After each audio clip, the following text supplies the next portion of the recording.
Immaginate un universo parallelo in cui la Walt Disney decide in piena coscienza di finanziare e produrre il vostro peggior incubo infantile. Un esperimento così inquietante e fuori controllo che l'azienda stessa, terrorizzata dalla creatura che aveva partorito, ha dovuto insabbiarlo, cancellarlo e negarne l'esistenza per oltre 20 anni, sperando che il mondo se ne dimenticasse per sempre. Oggi vi presento la serie animata e il videogioco più oscuri e dimenticati dalla Casa del Topo. Sistemate i cuscini, parliamo di Nightmare Ned. Benvenuti o bentornati, io sono Mr. Egg e oggi facciamo un salto nel passato.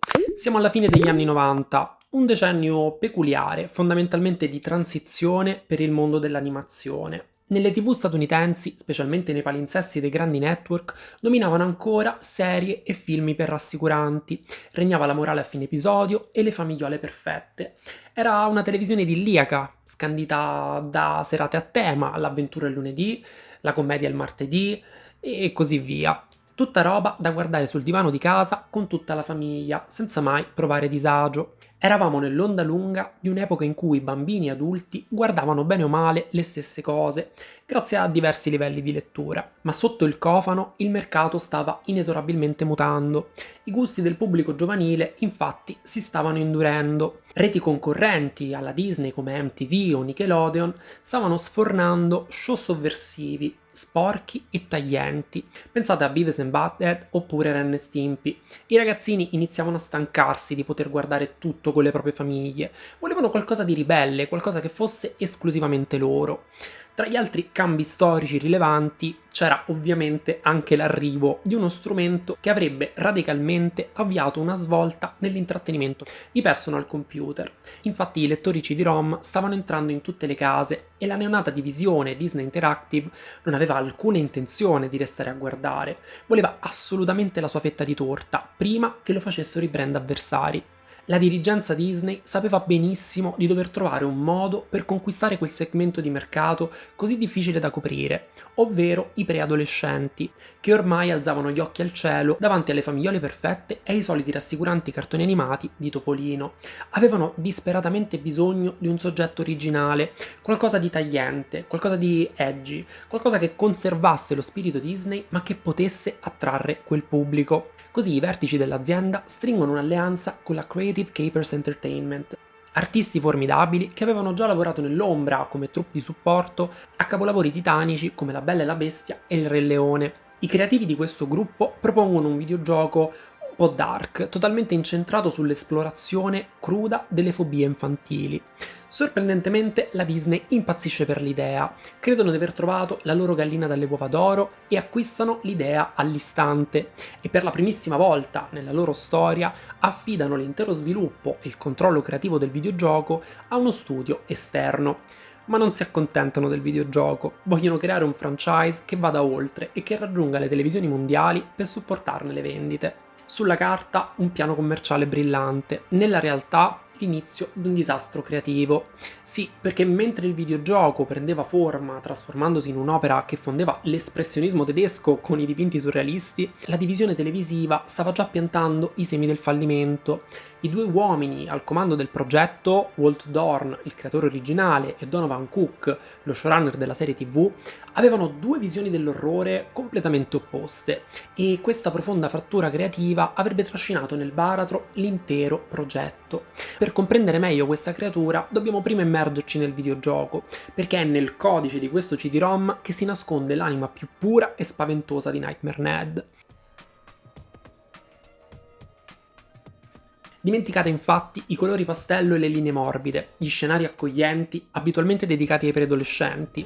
Il videogioco di Nightmare Ned è un trip allucinogeno inquietante. Le sue geometrie sono asimmetriche, figlie del primo Tim Burton, mescolate all'estetica del collage punk e della stop motion più grezza, e tecnicamente parlando era un progetto estremamente al passo con i tempi, un mix audace di animazione tradizionale e full motion video su sfondi pre-renderizzati, un azzardo tecnico che esigeva la bellezza di ben 75 MB di spazio libero su disco rigido, ovviamente un peso che oggi ci fa sorridere, ma che ai tempi risultava non indifferente da sostenere per i computer casalinghi. Nel gioco siamo Ned Needlemeyer, un ragazzino di 10 anni, occhiaie marcate, un po' fifone e condannato ad avere un'immaginazione fin troppo vivida. Torniamo da scuola in un grigio pomeriggio autunnale, apriamo la porta e la casa è vuota.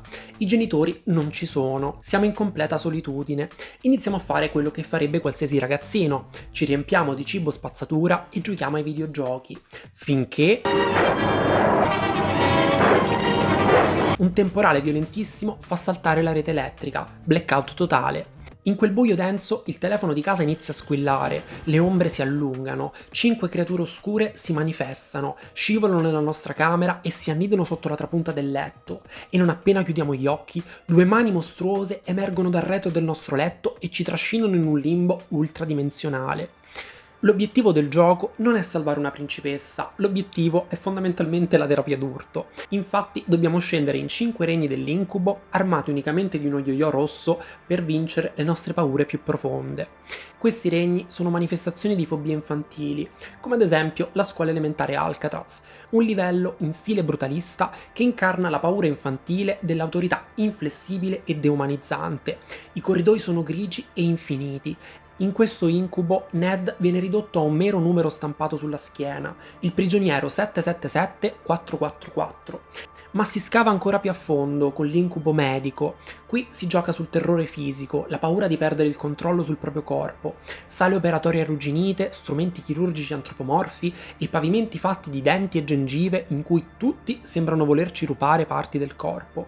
E poi c'è il bagno, un labirinto claustrofobico con tubature deformi che si stringono attorno a voi con scarichi pronti a inghiottirvi. Non solo la paura di essere scaricati via e sparire per sempre, ma anche la fobia di vedersi cambiare di fronte allo specchio e di dover affrontare la pubertà. Ovviamente tutto questo senza neanche una goccia di sangue, è comunque un gioco Disney, ma comunque appunto per essere un gioco della Disney rimaneva un'esperienza quantomeno surreale. Il tutto inoltre si svolge con una meccanica serrata, abbiamo infatti un limite di tempo. Ned inizia la notte nel suo letto, l'area hub chiamata Quilt, e ha a disposizione 8 ore di sonno prima di svegliarsi. Ogni volta che veniamo sconfitti dagli incubi torniamo nel lab, perdendo un'ora all'interno del gioco. Se le 8 ore virtuali scadono, il gioco finisce con un finale negativo. Ned infatti si sveglia di scatto, corre fuori dalla stanza terrorizzato, mentre le creature ombra sono ancora in camera sua, chiuse nell'armadio, pronte a terrorizzarlo ancora. Ma proprio mentre il videogioco stava venendo su come un gioiellino oscuro, la divisione televisiva stava per far deragliare l'intero treno. Infatti si spinse l'acceleratore al massimo sulla serie TV, che debuttò sul canale ABC nell'aprile del 1997.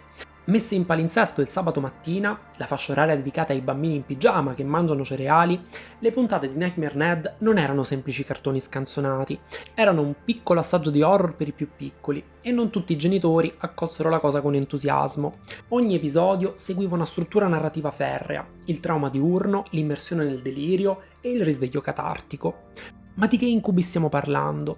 I creatori decisero di infarcire queste esplorazioni con omaggi diretti a pellicole come Un lupo mannaro americano a Londra o La notte dei morti viventi, ma anche ad altri classici come Assalto alla Terra, Il mito di Frankenstein, La leggenda di Sleepy Hollow e persino Godzilla. Infatti in un episodio Ned, per un'umiliazione subita, si trasforma in un immenso bestione chiamato Gorpulun. Nell'episodio Casa di bambole, Ned affronta la fobia dell'impotenza, viene rimpicciolito e si ritrova alla mercé delle cuginette, che lo trattano come una cavia da laboratorio. E poi c'è l'incubo della fatina dei denti, un essere magico che non porta solo monetine, ma si rivela una creatura psicopatica e grottesca che invade lo spazio sicuro di un bambino, la sua camera da letto, con lo scopo di mutilarlo, volendogli rubare tutti i denti. In altri episodi vediamo la famiglia di Ned trasformarsi in robot inquietanti, Ned che diventa un lupo mannaro, c'è un momento in cui letteralmente Ned perde la testa, un bambino con la testa mozzata, il sabato mattina, nello spazio dedicato all'intrattenimento per i più piccoli, tra l'altro su un canale di proprietà della Disney, e dettagli che iniziarono a turbare non poco alcuni genitori. E l'episodio del bacon canadese, Ned scopre che il bacon deriva dai maiali, ma lui ha un porcellino domestico. Risultato? Un incubo in cui i maiali allevano ed ingrassano gli esseri umani per poi macellarli. Una riflessione non da poco sulla catena alimentare. Ma quindi, se era così audace e accattivante, perché è crollato tutto? Tutto nacque dalle famose divergenze interesse tra i due creatori. Walt Dorn voleva che gli incubi fossero causati da mostri esistenti, infatti nel videogioco i boss da sconfiggere sono versioni mostruose di persone reali nella vita di Ned. Donovan Cook invece pretendeva che i mostri non esistessero e che l'incubo fosse puramente un riflesso psicologico dei traumi del bambino. Questa frattura spezzò a metà l'anima del franchise, videogioco e cartone animato sembravano sì parenti ma alla lontana. Inoltre lo stile estetico pensato per il gioco si rivelò troppo costoso per la TV, dovettero infatti ripiegare bruscamente su un'animazione tradizionale molto più piatta e incostante. Le continue riscritture degli episodi generarono inoltre enormi ritardi, e i ritardi in Disney si sa, significano sforamenti di budget fatali. Ma il vero punto di rottura, la goccia che fece traboccare il vaso, arrivò durante la produzione dell'episodio Verdure al vapore. La bozza animata presentata al network prevedeva Ned costretto a esibirsi davanti a un pubblico di verdure senzienti. Quando a un certo punto urla il suo disprezzo e disgusto per gli ortaggi, il pubblico si infuria e lo aggredisce. Le verdure invocano poi un coniglio gigante per fargli divorare Ned, che però riesce a distrarre l'attenzione del coniglio sulle verdure stesse. E quello che segue è... beh, forse è meglio che ve lo faccia vedere perché non saprei bene come descriverlo. I dirigenti visionarono il girato e lo giudicarono troppo violento e fin troppo inquietante per i bambini e pretesero che venisse interamente riscritto. Il progetto era diventato insostenibile per il marchio, la Disney staccò brutalmente la spina, Nightmare Ned venne cancellato dopo appena 12 episodi trasmessi. E il tempismo fu davvero tragicomico perché il videogioco per PC, dopo aver superato i suoi infiniti problemi di sviluppo, arrivò finalmente ultimato nei negozi nell'ottobre del 1997, esattamente 2 mesi dopo che la serie televisiva che doveva fargli da traino era stata cancellata. Il gioco quindi uscì orfano, abbandonato al suo destino dai vertici aziendali, senza alcuna promozione. Fu un gioiellino dark nato morto, ma si sa, quando il potere cala precocemente il sipario, il silenzio alimenta le leggende. Iniziò infatti a serpeggiare la voce che la serie avesse terrorizzato così tanti bambini da scatenare orde di genitori inferociti pronti a firmare petizioni di massa. E per quanto questo sia più un mito di internet che una realtà documentata, è la narrazione perfetta per spiegare il motivo per cui la serie non fu mai, dico mai più replicata. Disney di base applicò il protocollo Taro nella pentola magica, fingere che non sia mai esistito. Mai un VHS, mai un DVD, mai una riedizione televisiva. Nightmare Ned era sparito nel nulla, proprio come tutto ciò che l'azienda considerava troppo oscuro per i propri standard. E per quanto riguarda l'Italia, o il resto del mondo, beh, il boicottaggio fu quasi totale. Solo Francia, Germania e Brasile riuscirono a ricevere quei 12 episodi. Nightmare Ned non ha mai visto la luce del sole nel nostro paese e non so che dirvi, la Disney ritenne che un cartone animato sulle paure infantili fosse troppo per i suoi standard e quindi decise di non doppiarlo per il mercato italiano. Questa serie è riemersa dalla tomba dei ricordi solo grazie all'ostinazione dei nerd fighi degli anni 90. Per 20 anni la serie è sopravvissuta unicamente su vecchie VHS registrate in casa che marcivano lentamente, ma nell'estate del 2019 la community americana dei media dimenticati è riuscita nel miracolo. Setacciando mercatini e unendo frammenti di registrazioni degradate, hanno recuperato e digitalizzato gli episodi perduti, che oggi sopravvivono proprio qui su YouTube. Questo alone di mistero ha ovviamente generato delle celebri creepypasta. Girava la voce infatti dell'esistenza di una 13ª videocassetta. Un episodio chiamato Psycho Ned, in cui il protagonista faceva una strage a scuola per vendicarsi dei bulli e poi si toglieva la vita in prigione. Sono ovviamente delle leggende metropolitane, favole nere partorite da internet, eppure il fatto che una simile narrazione sia stata ritenuta plausibile dimostra quanto il tono dello show avesse segnato nel profondo l'immaginario di chi l'aveva guardato. E quindi cosa ci insegna la vicenda di Nightmare Ned? Ci insegna che una multinazionale ossessionata dal family friendly ha avuto paura di una se stessa creazione, fraintendendone però la vera natura. Questo progetto infatti non ha fallito per mancanza di sostanza o di creatività, ha fallito perché tragicamente era in anticipo sui tempi ed era forse troppo audace per i rigidi standard aziendali dell'epoca. I creatori infatti non volevano traumatizzare i ragazzini. Guardando entrambi i prodotti ci si rende perfettamente conto che nonostante un'estetica fortemente creepy non si trattava di certo di un prodotto insostenibile per i più piccoli. I creatori sapevano che la paura è un sentimento naturale e che ha una funzione psicologica vitale. Mostrificare le fobie, dargli una forma grottesca, permette ai bambini di prenderne coscienza e di affrontarle in un ambiente sicuro. È l'esatta funzione catartica che il genere horror svolge per noi adulti. E sapete qual è la cosa cosa più assurda di tutte? È che la stessa Disney è nata facendo esattamente questo. L'azienda di Topolino ha infatti fondato il suo impero utilizzando scene inquietanti e cattivi spaventosi, ma alla fine degli anni 90 i dirigenti se ne stavano dimenticando. Infatti il rinascimento Disney stava giungendo al termine.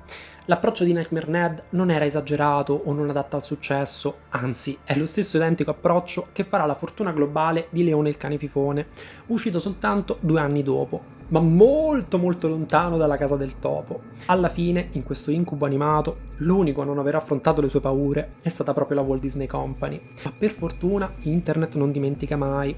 Un'altra lezione che possiamo trarre da questa vicenda è che i media fisici sono fondamentali. Immaginate un mondo alternativo in cui negli anni 90 ci si appoggiasse già allo streaming. Quest'opera di recupero sarebbe stata impossibile. E voi conoscevate questa storia? Fatemelo sapere nei commenti. Io sono Mr. Egg e se vi piace il mondo dell'orrore lasciatemi un like, iscrivetevi al canale e noi ci vediamo al prossimo video.